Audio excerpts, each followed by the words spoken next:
দর্শকদের ভিড়ে সিনেমা হলগুলো তরতর করে কাঁপছে।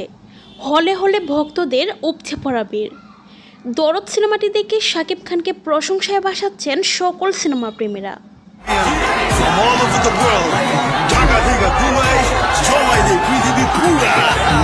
সম্প্রতি আজ সারা বাংলাদেশে ৮৩টি প্রেক্ষাগৃহে মুক্তি পেয়েছে দরদ সিনেমা।